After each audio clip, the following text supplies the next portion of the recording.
Bismillahirrahmanirrahim. Alhamdulillahi rabbil alamin. Wassalatu wassalamu ala rasuli rabbil alamin. Nabiyyina wa habibina wa qudwatina Muhammad ibn Abdullah wa ala alihi wa sahbihi wa man sar ala nahjihi wa ihtada bihadihi wa istanna bisunnati ila yaumiddin. Amma ba'du. Muslimin dan muslimat, para jemaah, para pelajar, pencinta Al-Quran, Assalamualaikum warahmatullahi wabarakatuh. Alhamdulillah, pada pagi ini 13 Sya'ban 1443 bersamaan dengan 16 hari bulan Mac 2022, kita panjatkan kesyukuran kepada Allah Azza wa Jalla kerana dapat meneruskan pengajian kita tafsir Al-Quran surah Az-Zumar. Surah Az-Zumar, surah yang ke-39, juzuk yang ke-24. Ayat yang kita akan baca iaitulah ayat 60 sehingga ayat 66. InsyaAllah ayat 60 sehingga ayat 66. Bagi jemaah yang ada tafsir pimpinan Ar-Rahman, Jawi, muka surat 1015. Muka surat 1015. Ini ayat ini Allah SWT cerita kepada kita tentang puak-puak kafir. Keadaan orang kafir di akhirat esok, muka dia hitam dalam keadaan yang begitu dahsyat. Orang-orang beriman mukanya bercahaya, ceria, comel, dalam keadaan aman damai. Maka kita berdoa kepada Allah SWT supaya Allah masukkan kita di kalangan orang-orang yang muka yang bercahaya, berjalan dengan penuh aman, damai, melintasi sirat dengan baik dan dapat menjejakkan kaki ke dalam syurga. Amin ya rabbal alamin. Mari kita baca beberapa ayat sebelum kita pergi kepada tafsir. Kemudian kita cuba tadabbur beberapa ayat yang kita sempat. Tengok muka surat 1015. Bagi yang ada pimpinan lain daripada Jawi ini, cari ayat 60 surah Az-Zumar. A'udzu billahi as-sami'il 'alim minasy syaithanir rajim. Wa yawmal qiyamati taral ladzina kadzabu 'ala Allahi wujuhuhum muswaddah. أليس في جهنم مثوى للمتكبرين وينجي الله الذين اتقوا بمفازتهم لا يمسهم السوء ولا هم يحزنون الله خالق كل شيء وهو على كل شيء وكيل له مقاليد السماوات والأرض والذين كفروا بآيات الله أولئك هم الخاسرون. Baik, zakat dulu. Balik semula kita kepada ayat 60. Wa yaumal qiyamati taral ladzina kadzabu 'ala Allahi wujuhuhum muswaddah. Dan pada hari kiamat engkau akan melihat orang-orang yang berdusta terhadap Allah, yang menyatakan kesedihan itu, muka mereka hitam legam. Tengok bahasa dia hitam legam, maknanya tak ada ceria sikit, abuk dah, hitam gelap. Alaysa fi jahannama maswal lil mutakabbirin. Bukankah telah diketahui bahawa dalam neraka Jahannam disediakan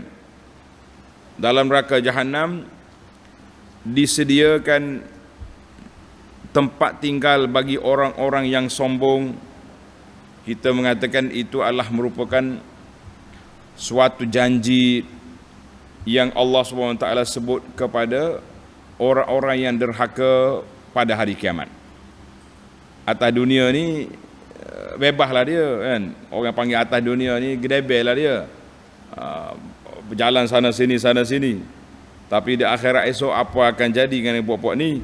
Kita mengatakan dalam akhirat esok mereka akan duduk dalam suasana yang begitu dahsyat, suasana yang sangat teruk, suasana yang begitu gawat, yang sangat menakutkan kita para jemaah sekalian. Maka kita orang yang beriman, orang yang yakin dan percaya dengan peristiwa tersebut, pasti kena beringat-ingat dan berhati-hati. Jangan sekali-kali bermudah-mudah kita kata tak apa.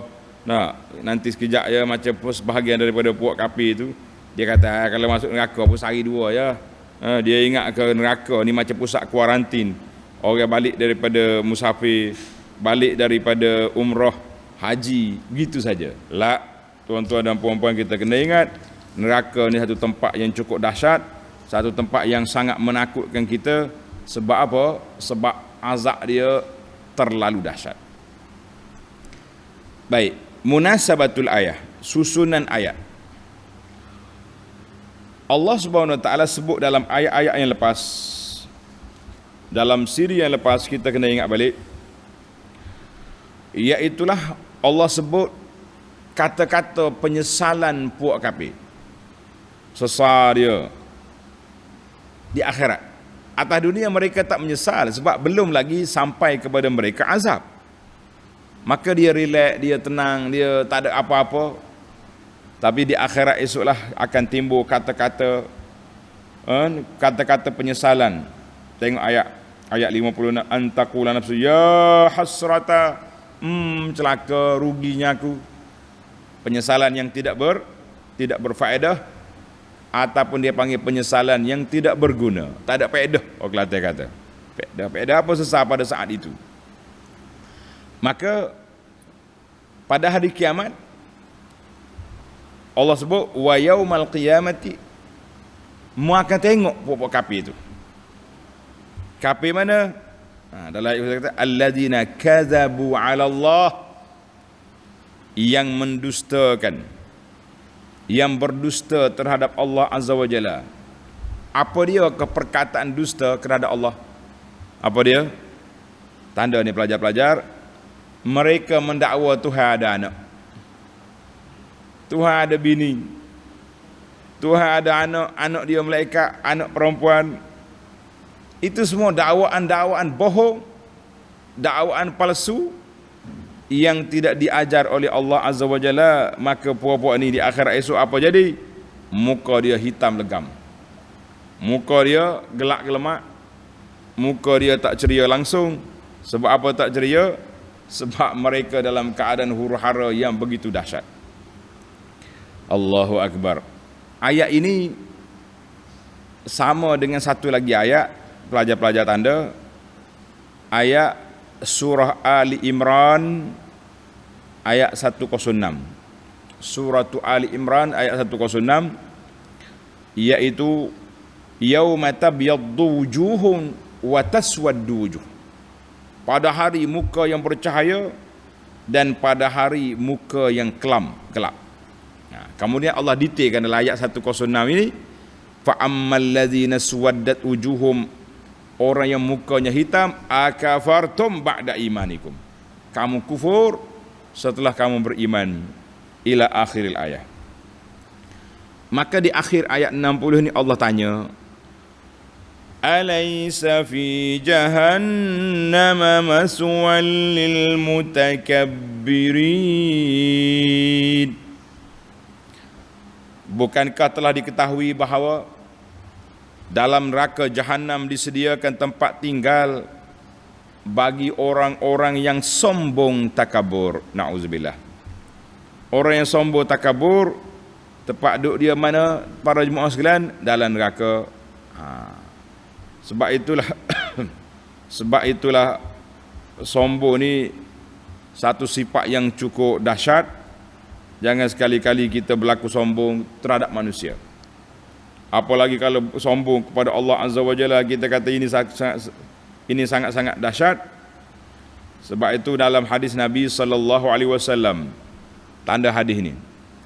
Hadis Abdullah bin Mas'ud radhiyallahu anhu, qala sallallahu alaihi wasallam, ila yadkhulul jannata man kana fi qalbihi mithqalu dzarratin min kibrin. Allahu akbar.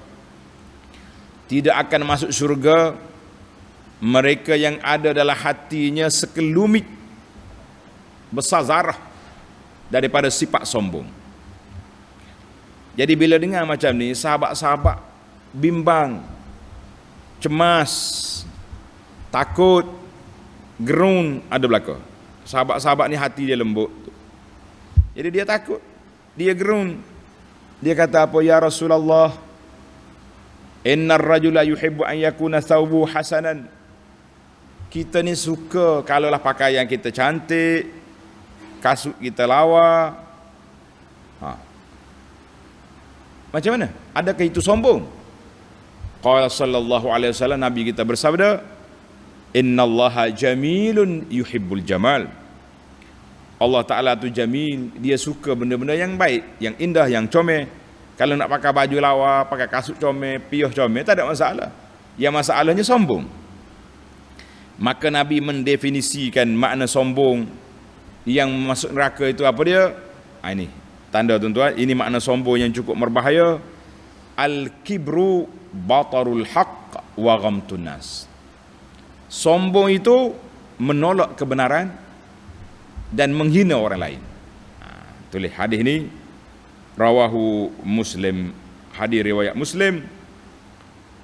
Maknanya dek, kalau kita nak tahu siapa dia orang sombong, jawabnya al-kibru batarul haqqi wa ghamtun nas. Ini daripada Nabi sallallahu alaihi wasallam, hadis. Kita baca hadis yang sahih yang jelas. Pandangan ulama-ulama yang muktabar. Apa awak ni? Mu ni, dia main gitu. Awak ni siapa? Dia main kecil belaka, hina orang, menolak kebenaran dan menghina orang, maka itu nama dia orang sombong. Tulis hadis ni rawahu Muslim. Mudah-mudahan Allah Subhanahu wa taala keluarkan dalam hati kita sifat al-kibru, sifat sombong, sikap takabur, tak mau menerima kebenaran, menolak hujah-hujah yang baik semata-mata kerana apa? Kerana orang ni tak ada, bagi dia tak ada nilai. Tapi kalau orang hok dia sayang, wak mari hadis palsu pun tak apa, wak mari cerita panglipo lara pun jadi, apa saja yang dia bawa hadis belaka. Ini masalah kita. Baiklah, itu kumpulan yang pertama. Kita minta berlindung daripada kumpulan itu. Di antara sifat ahli neraka, al-kibru, sombong, takabur. Jadi para pelajar sekalian, jauhkan daripada kita sifat ini, kerana inilah sifat yang membinasakan. Saya tak kafir, saya orang Islam, binasa apa? Tapi sifat sombong ada tak? Ada. Lah, dia akan binasa walaupun dia orang baik. Kita berpindah kepada ayat 61. Wa yunajjillahu alladhina ittaqaw bimafazatihim.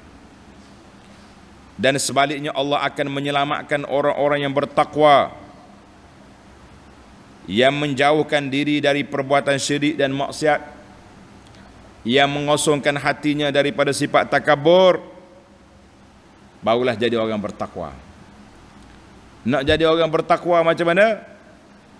Tanda ni pelajar-pelajar, sifat muttaqin, sifat orang yang bertakwa, yang pertama imtithalul awamir, mengikut arahan Allah, wajtinabun nawahi, menjauhkan diri daripada apa?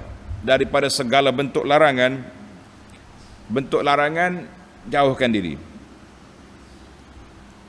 Dan juga segala bentuk maksiat, segala bentuk yang tak baik, kita jauhkan diri, maka itu barulah jadi orang yang baik. Allahu Akbar. Jadi kalau mereka itu sifat dia, mereka lah orang yang mendapat kemenangan. Wa yunajjillahu alladhina taqaw bimafazatihim, dan sebaliknya Allah akan menyelamatkan orang-orang yang bertakwa, yang menjauhkan diri dari perbuatan syirik dan maksiat. Maksiat masuklah sifat takabur tadi. Apa yang mereka dapat? La yamassuhumus su'. Maaf, belum pada itu lagi. Bimafazatihim, dengan mereka memperolehi kemenangan besar, iaitulah keredaan Allah Azza wa Jalla. Wala hum la yamassuhumus su', mereka tidak akan disentuh sesuatu yang buruk. Wala hum yahzanun, dan tidak akan berduka cita. Jadi 2-3 perkara ni yang penting. Orang-orang yang telah menyelamatkan diri, selamat daripada neraka, mereka akan dapat kemenangan, akan dapat kebahagiaan, tak takut, tak sedih, tak duka cita, dan tidak lagi terkena kepada mereka perkara-perkara yang tak baik. Alhamdulillah. Karena itu menjadi tanggungjawab kita para jemaah sekalian sentiasa berdoa kepada Allah Azza wa Jalla. Apa yang kita doa? Allahumma ajirna minan nar, ya Allah jauhkan kami dari neraka. Kata belaka, setiap kali lepas solat kita kata Allahumma ajirna minan nar. Bila kita berdoa Allahumma ajirna minan nar, Allahumma inna na'udzubika, di akhir solat kita ingat dalam buku, dalam zikir lepas solat ni, ni di akhir solat sebelum salam kita ada doa 4 perkara. Allahumma inni a'udzubika min azabi jahannam wa min azabil qabri. Azab kubur tu sebelum neraka, baru masuk kubur. Azab neraka tu bila masuk dalam neraka, na'udzubillah, kita minta berlindung dengan Allah daripada segala perkara yang tidak baik. Yang tidak baik. Makna orang yang boleh masuk syurga, tak ada lagi dia duka cita, sedih, tidak ada. Yang duk sedih, duka cita ni orang-orang yang tak dapat masuk dalam syurga. Baik, kita pergi kepada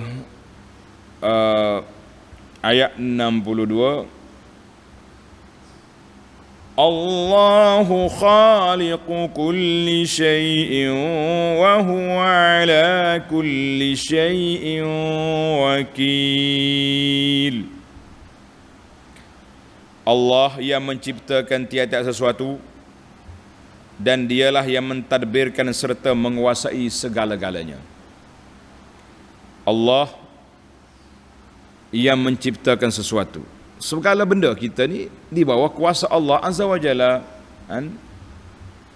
Jadi ayat ini tulis munasabatul ayat. Setelah Allah Subhanahu wa taala huraikan kepada kita tentang al-wa'di wal wa'id. Apa dia al-wa'du? Janji-janji syurga bagi orang yang taat. Janji syurga bagi orang yang taat. Wal wa'id, janji azab bagi orang yang derhaka. Janji syurga bagi orang taat, janji azab bagi orang yang derhaka. Kemudian apa jadi?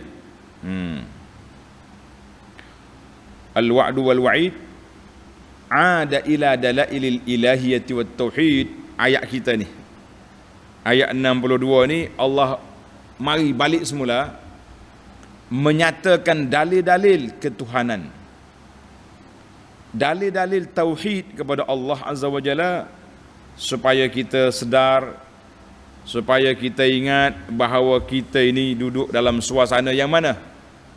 Suasana mana? Suasana yang baik. Kita kata suasana dalam tauhid, memahami isu tauhid kepada Allah Azza wa Jalla. Biarlah kita duduk dalam sentiasa menjaga diri daripada terjebak dengan syirik, terjebak dengan mungkar, terjebak dengan perkara-perkara yang tidak baik. Jadi para jemaah sekalian, itulah kewajipan kita para jemaah sekalian, supaya kita sentiasa ingat kepada Allah, ingat kepada Nabi sallallahu alaihi wasallam, dan mencari dalil-dalil tauhid kepada Allah yang sangat penting dalam perjalanan kita menuju kepada Allah Azza wa Jalla, menuju ke akhirat. Baik, kita pergi kepada ayat kita ni. Allah yang menciptakan tiada sesuatu, dan dialah yang mentadbirkan serta menguasai segala-galanya. Allah cipta sesuatu, dia yang mentadbirkan segala perkara di atas alam ini. Maknanya semua benda itu duduk di bawah kuasa Allah Azza wa Jalla. Siapa Allah itu? Tengok huraiannya dalam ayat 63. Lahu maqalidus samawati wal ard, dan dialah sahaja yang menguasai urusan dan perbendaharaan langit dan bumi. Langit dengan bumi ini duduk di bawah kuasa siapa? Duduk di bawah kuasa Allah. Tidak ada kuasa lain yang boleh mengatasi. وَالَّذِينَ كَفَرُوا بِآيَاتِ اللَّهِ أُولَئِكَ هُمُ الْخَاسِرُونَ. Dan orang-orang yang kufur engkar akan ayat-ayat keterangan Allah yang jelas nyata itu, mereka itulah orang-orang yang rugi serugi-ruginya. Ini kita kena ingatlah. Kita kena ingat.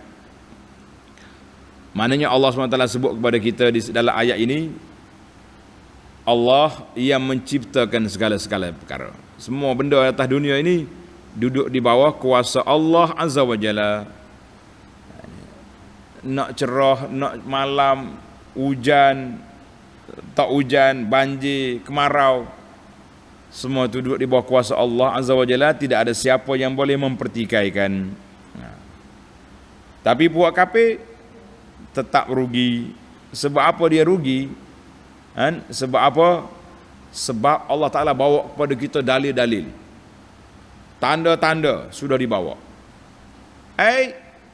Kau tak mau terima juga, mu tak mau pakai juga, maka kamulah orang yang akan rugi serugi-ruginya. Atas dunia nampak sombonglah mereka, atas dunia nampak happy lah mereka, jalan sana sini, projek sana sini. Tapi kita kena ingat bahawa semua perkara yang berlaku itu adalah merupakan suatu ujian daripada Allah Azza wa Jalla. Kalau mereka sedar, mereka ingat, mereka akan kembali kepada Allah. Tapi kalau mereka tak khabar, mereka tak ingat, mereka akan binasa. Sebagai mereka akan rugi serugi-ruginya. Itu suasana yang begitu dahsyat. Baik para jemaah sekalian, kita pergi kepada ayat seterusnya.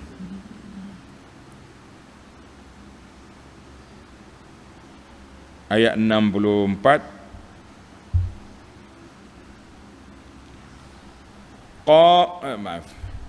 Qul afa ghairallahi ta'muruni a'budu ayyuhal jahilun. Katakanlah wahai Muhammad sallallahu alaihi wasallam. Katakanlah wahai Muhammad sallallahu alaihi wasallam kepada siapa? Kepada orang-orang musyrik itu. Mu kata kepada puak kafir itu kata apa? Apa yang kamu nak kata? Afa ghairallahi ta'muruni a'bud ayyuhal jahilun.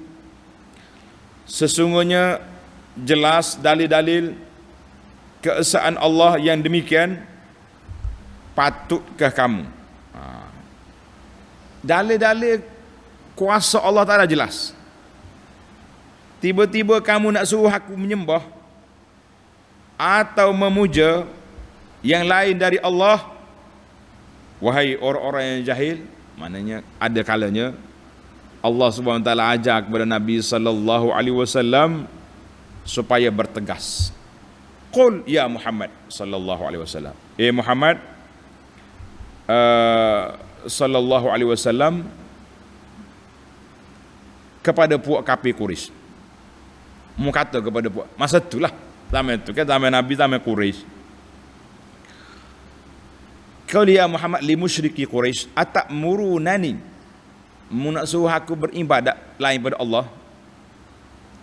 Puak-puak jahil tentang keagungan Allah, mu nak ajar aku. Mana Nabi bertegas supaya apa? Allah Ta'ala suruh Nabi kita bertegas supaya kata puak kafir, aku tidak akan tunduk pada kamu semua. Aku tak akan ajar kamu semua, tak akan ikut apa yang kamu kata semua ni. Sebab apa tak mau ikut? Sebab apa tak mau ikut? Sebab apa yang kamu bawa, apa yang kamu ajar itu adalah merupakan perkara-perkara yang tidak baik. Perkara yang tidak baik. Nak suruh aku syirik pada Allah Ta'ala, sedangkan aku ajak pada tauhid, maka jangan sekali-kali. Maka Nabi kata, hei puak-puak jahil, ayyuhal jahilun. Mana kita ni sekali-sekala kalau nampak orang tak erti bahasa sangat, kan? Tak faham sangat, cerita pun tak erti juga, maka boleh juga kita bertegaskan sikit. Mu puak jahil nak ajar kita, jangan. Tapi jangan menjahilkan orang setiap masa, jangan membodohkan orang setiap masa. Sebab orang yang sentiasa membodohkan orang, sebenarnya dia tu bodoh. Semua cakap ni bodoh. Yang cerdik siapa? Awak seorang? Belum tentu. Orang lain pun cerdik juga, kan? Itu dia yang masalah. Para jemaah sekalian, kita pergi kepada ayat yang serunya, ayat 65. وَلَقَدْ أُوحِيَ إِلَيْكَ وَإِلَى الَّذِينَ مِنْ قَبْلِكَ لَئِنْ أَشْرَكْتَ لَيَحْبَطَنَّ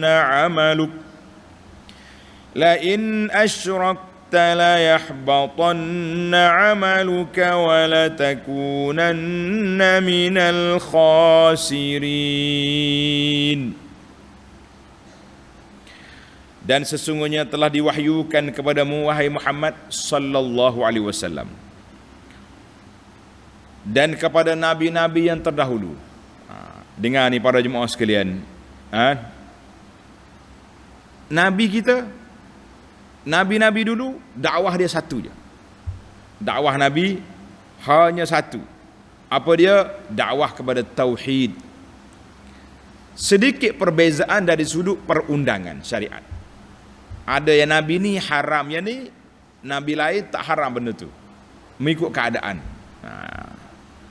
Tapi dari sudut tauhid satu je. Tauhid iaitulah tauhid kepada Allah Azza wa Jalla, tidak ada yang lain-lain.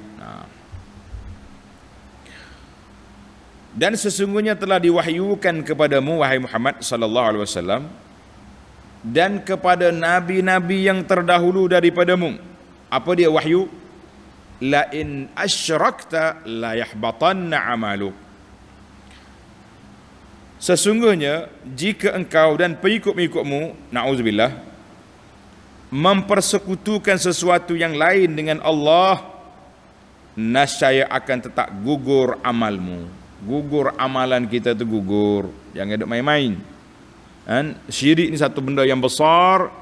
Sebab apa? Dia menggugurkan semua amalan.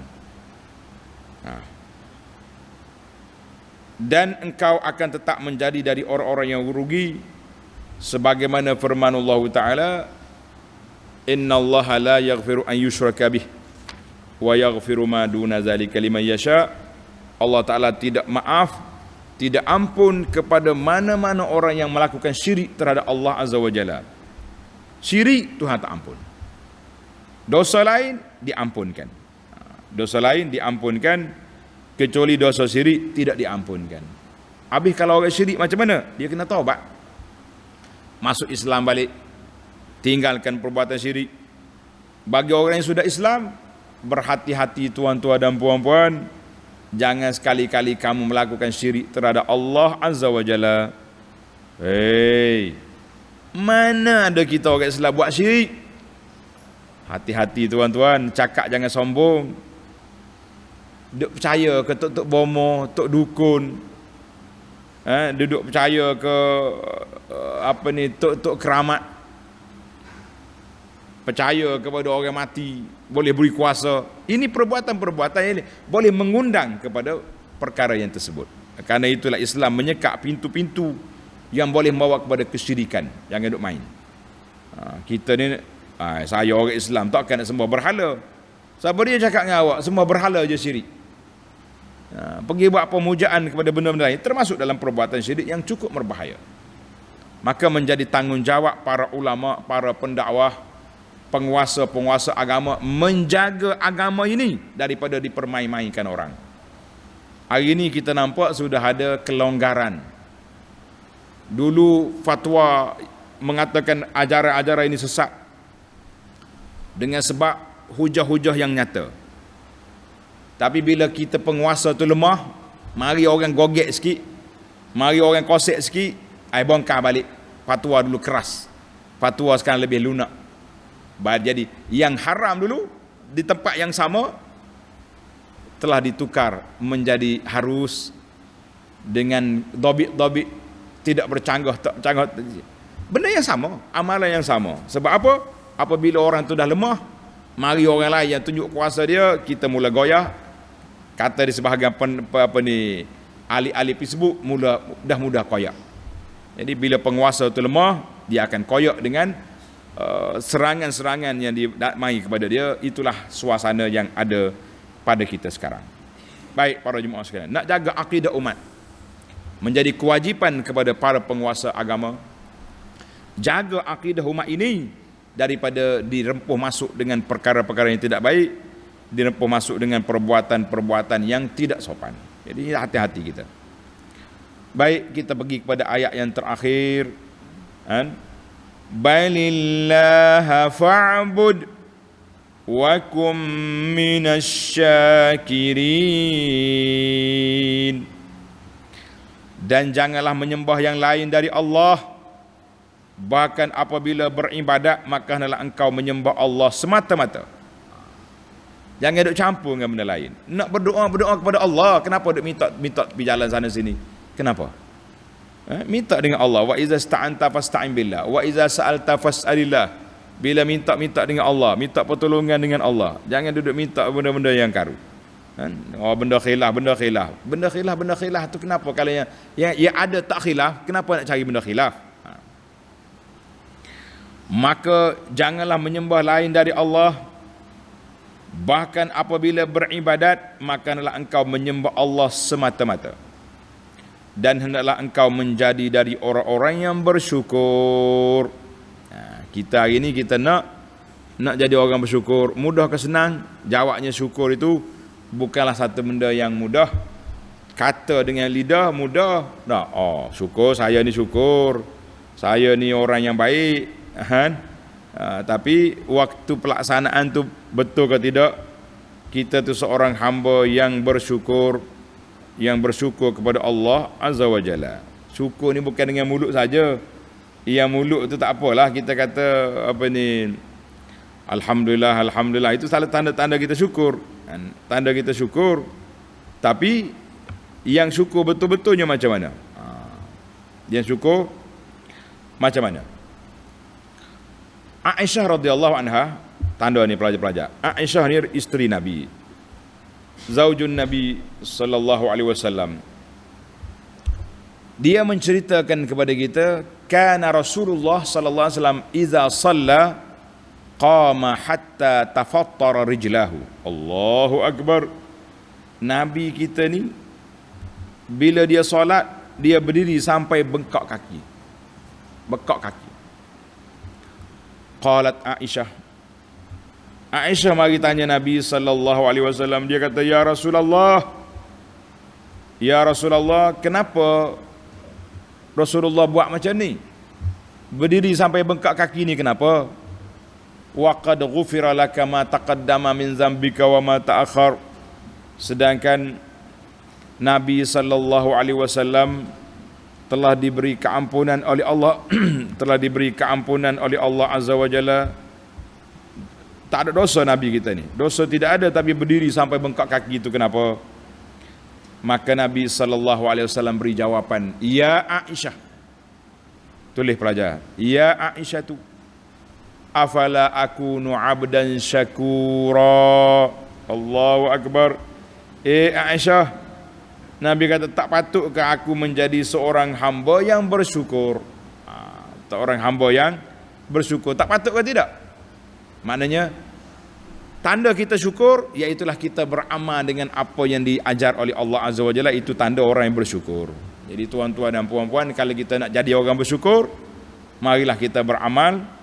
Kita sentiasa beribadat kepada Allah Azza wa Jalla. Jangan duduk main, orang panggil saya ni syukur dengan mulut je, tapi amalan tidak bersyukur. Kita mengatakan ini satu benda yang berat. Hadis ini asalnya ada dalam Bukhari rahimahullahu taala, dan daripada Al-Mughirah bin Syu'bah dan lain-lain, dan juga apa yang diriwayatkan oleh Sayyidah Aisyah radhiyallahu anha wa ardaha. Baiklah para jemaah sekalian, tamatlah ayat kita, ayat 60 sehingga 66. Tamat. Sekarang ni kita berpindah kepada al-fawaid at-tarbawiyah. Beberapa faedah dari sudut pendidikan yang kita boleh kutip dalam ayat yang kita baca ini.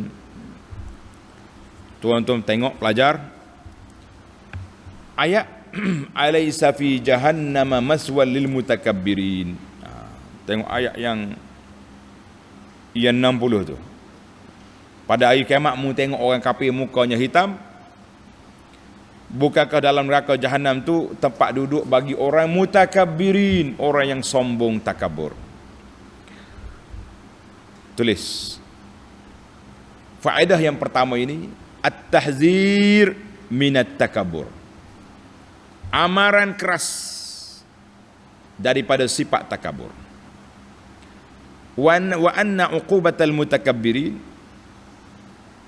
akibat daripada takabur, balasan dianya dukhulun nar, orang ini akan masuk dalam neraka, wal iyazubillah. Bahkan siapa dia takabur takabur yang mutlak, tak mau terima kebenaran langsung, maka itu kekal dalam neraka. Takabur biasa ni pun, kita beriman tapi ada sifat takabur dalam hati kita, nak tunjuk orang, nak besar diri kepada orang, hina orang. Ini pun orang masuk neraka, wal iyazubillah. Cuma berbeza, orang kafir masuk neraka kekal, orang yang beriman takabur masuk neraka tidak kekal, tapi suasana itu cukup dahsyat yang sangat merakutkan kita. Maka adalah ayat ini mengajar kepada kita, jangan sekali-kali takabur. Tadi hadis yang kita dah baca dah, hadis Muslim, al-kibru batarul haqqi wa ghamtun nas. Di antara ciri orang takabur, orang sombong itu menolak kebenaran, menghina orang. Kita hari ni macam itulah suasana. Bila kita bawa dalil-dalil yang jelas, siapa awak? Awak bukannya bertaraf ahli naubah, awak bukannya bertaraf al-arif billah, awak hanyalah sekadar gitu-gitu je lah. Maknanya tak mau dengar walaupun jelas. Ini juga sifat takabur yang cukup menakutkan kita para jemaah sekalian. Faedah yang kedua, Allah Ta'ala sebut pada kita faedah yang kedua daripada ayat yang kita baca ini. Apa dia faedah? Wa yunajjillahu allazina taqaw. Wa yunajjillahu allazina taqaw. Allah Ta'ala akan selamatkan orang-orang yang bertakwa. Para jemaah sekalian, kita tahu dah jalan nak selamat. Tahu tak tahu? Jalan selamat. Apa dia? Nak selamat dunia, takwa. Nak selamat di akhirat, bertakwa. Jadi siapa nak selamat, hendaklah dia jadi orang yang bertakwa kepada Allah, maka itulah orang yang selamat. Allahumma ja'alna minal muttaqin. Ya Allah, jadikan kami di kalangan orang yang bertakwa. Amin ya rabbal alamin. Faedah yang ketiga, Allah Ta'ala sebut kepada kita, lahu maqalidus samawati wal ard. Bagi Allah SWT lah yang menguasai urusan langit dengan bumi. Sekarang ni kita kenal siapa Allah. Allah yang kita sembah, Allah yang kita puja, yang kita puji ni siapa? Allah yang menguasai langit dengan bumi. Dia panggil laftu nazari insan. Ayat ini mengajar kepada kita supaya solid 100% kita minta pertolongan dengan Allah, kita minta dengan Allah, kita bertawakal kepada Allah. Jangan duduk main keluk-kelik kata orang. Saya tawakal kepada Allah. Habis ni tangkap azimat duk gantung bergayut ni apa dia? Hak ni orang panggil main-main. La. Bila ada pergantungan dengan makhluk, maka itu kita tidak kemas dengan pergantungan kepada Allah. Tuan-tuan dan puan-puan yang ada tangkal azimat bergantung-gantung tu, cabut semua. Itu semua karut. Saya tak percaya. Gantung ni saja-saja je. Mana boleh? Saja-saja kalau hati tidak percaya. Tak mungkin. Ni bahaya kita sekarang ni. Maka kemudian yang keempat, Allah Ta'ala sebut kepada kita, balillaha fa'bud wa kum minasyakirin. Balillaha fa'bud wa kum minasyakirin. Hendaklah kamu betul-betul semata-mata ingat kepada Allah Azza wa Jalla dan bersyukurlah kepada Allah. Ayat ini para jemaah sekalian mengajar kepada kita suatu perkara yang besar. Ya, apa dia perkara yang besar? Wujub ikhlas al-ibadah. Wajib kita kena ikhlaskan ibadat kita ni semata-mata kerana Allah.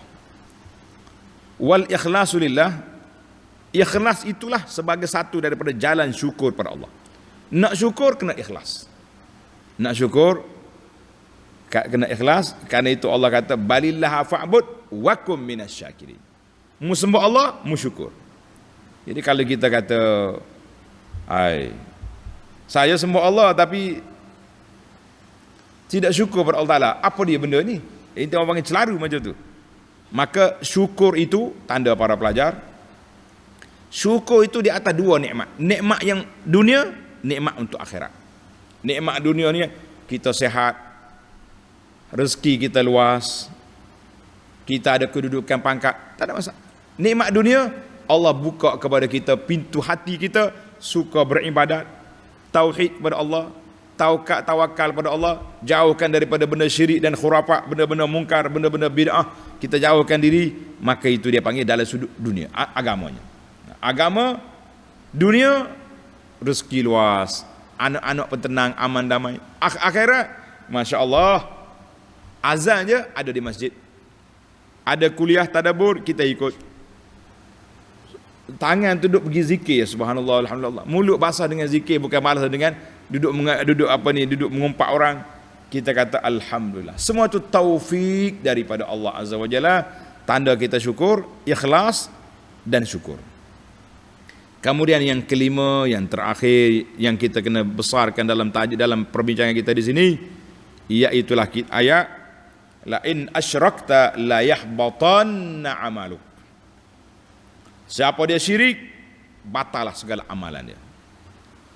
Maknanya syirik ni bukan satu benda yang kecil. Syirik satu benda yang besar. Karena itulah para jemaah sekalian, kalau mana-mana benda yang tak clear, ada ulama kata perbuatan ni boleh pergi kepada syirik. Ada kata ulama tak syirik, kita kena takwil, kita kena pusing ayat supaya jadi tak syirik. Kenapa nak ambil yang bersiko? Kata orang jalan yang cukup bersiko. Sebab di antara syirik dengan tak syirik. Kalau kata afdal tak apa. Afdal buat macam ni. Ia ni kurang afdal, kecil. Nak banding dengan harus syirik. Sebab itulah pendekatan yang saya ajar kepada para jemaah. Kalaulah ibadat tu ada khilaf, ibadat tu boleh ada ulama kata harus, ada ulama kata tak harus. Bukan cakap tak harus, boleh buat pada syirik. Tuan-tuan tinggal, tak rugi. Sebab hak Nabi kita ajar, dari sudut bacaannya, dari sudut ibadatnya, dari sudut apa perkara, banyak yang jelas yang sudah diajar oleh Nabi sallallahu alaihi wasallam, yang tak jelas tu yang diajar oleh orang. Maka hati-hatilah kita daripada syirik. Syirik boleh meruntuhkan amalan. Semua kita na'udzubillah lah, kita contoh ni, orang ni 30 tahun beribadat. Tiba-tiba dia pergi jumpa dengan amalan baru boleh membawa pada syirik pada Allah Azza wa Jalla. Dia pergi buat, gugur habis 30 tahun punya amalan. Rugi tuan-tuan. Jangan kita runtuhkan ibadat kita yang kita buat. Jangan kita runtuhkan amalan yang kita lakukan dengan perkara-perkara yang boleh mengundang kemurkaan Allah, yang boleh menyebabkan seorang itu duduk kekal dalam neraka wal'iyazubillah, ataupun menggugurkan pahala. Mantapkan tauhid. Gigitlah sunnah Nabi sallallahu alaihi wasallam dengan gigi geraham kita. Jauhkan bid'ah, mungkar, benda-benda khilaf yang sangat berisiko dalam perkara ibadat kepada Allah Azza wa Jalla. Mudah-mudahan kita selamat. Amin ya rabbal alamin. Tamatlah perbincangan kita pada kali ini. Insya-Allah kita akan sambung lagi ayat 67 dalam siri yang akan datang. Subhanakallahumma wa bihamdika asyhadu an la ilaha illa anta astaghfiruka wa atubu ilaik. Wa sallallahu ala nabiyyina Muhammad wa ala alihi wa sahbihi ajma'in walhamdulillahi rabbil alamin. Wassalamualaikum warahmatullahi wabarakatuh.